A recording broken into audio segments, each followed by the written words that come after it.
All right, how we doing? I'm Andy Malfrin. This is DTL R&R, the Drag the Lake reaction and review channel. If you like this stuff, you might like our long-form content over on the other channel. Link for it down below. We do podcasts and such. Check it the hell out.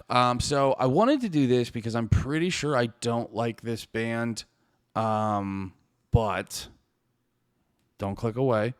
But when I shit on a band hard enough, actually, I really can't remember if I didn't like this band or not. I think I don't like this band. I think I don't like this band. But what I like to do when I don't like a band is I always like to leave the door cracked. I like to still believe they're going to do something to get me hooked, and I like to give them 1,000 second chances. And also, too, I think it's fair. You know, it feels rude to just kind of go in on a song. You know, just hit them with one. I think I've talked about these guys before, but I know I haven't listened to enough of them.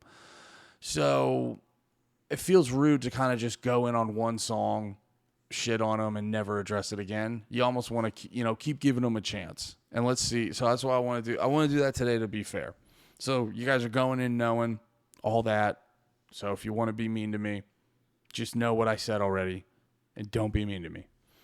Unless I'm really mean to these guys. So then it would probably be fair if you were mean to me and you liked the band. But either way, let's listen to it. Plotting You, been here for before.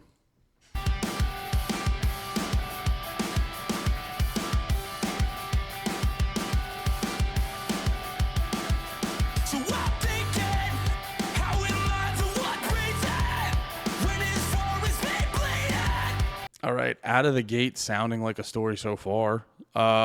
This is good. I may not be remembering this properly. Maybe I do need to listen to more of the Plot in You. I don't think that you know. Yeah, I'm feeling paranoid, you might say it. Hide away for good reason. Keep away from you. Stay, 'cause you need it. Pray for the feelings. Take what you need from my soul. It's insane how we made it. Ashamed, but I'm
All right, there we go. Been here before. Yeah, man. Plotting you. I was wrong. I genuinely don't remember now if I know this band or not. I'll look them up on my Spotify real quick. I swear this was one of those bands where they kind of were like that, like cookie cutter metalcore, where they sort of playing Plot to Bomb the Panhandle. Yeah. You know what? I might have to spend I'm looking on their Spotify. I'm looking on their Spotify and I don't see anything that rings a bell. I may have to get back. I may have to get into this band to double check how I feel about them. Because that was great. It sounded like a metalcore band wrote a not like I don't know what you would call that genre. Because it's like it has that like inspirational pop punk emo sound. It was very cool. It was cool too because it reminded me of why Blink-182 ruled so hard, because it was like pretty standard like pop punk music with a drummer that like went fucking nuts, and I think that should be encouraged highly. All drummers out there, if you're in a pop punk band, you can actually like rip on the drums, like rip. And I don't just mean play good. I mean like rip, because it's like there's room for it in that music. As long as you're not overpowering the vocals and stuff, there's room for it in that music. And I always love looking for it because I used to play the drums and shit. So a drummer, because pop punk drumming can be pretty straightforward. You don't have to do a lot. So a drummer that like finds all those openings to throw out his sort of like unique, perception or like personality. He sort of like he or she takes that like opportunity to express themselves in like a unique, personal way on their drumming, sort of make them more distinct from the rest. It was very cool. And then mix that with the vocals where he was kind of screaming the whole time. It was very cool. It was like, it was like we usually play this, but let's try this right now. That was the vibe I got. I made it very clearly.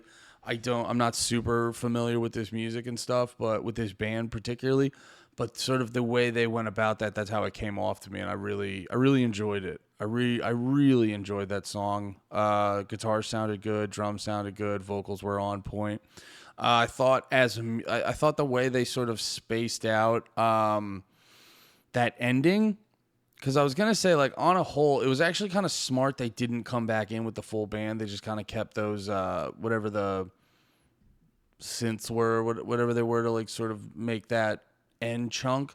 It'd be kind of interesting to see if on the album they do turn that into two songs, like this is just a bridge. Or honestly, more bands should do this, by the way. This is the thought. I'm assuming that's not what they did, but I've seen bands do this, and I actually think it's smart. Like, make the music video a little bit different.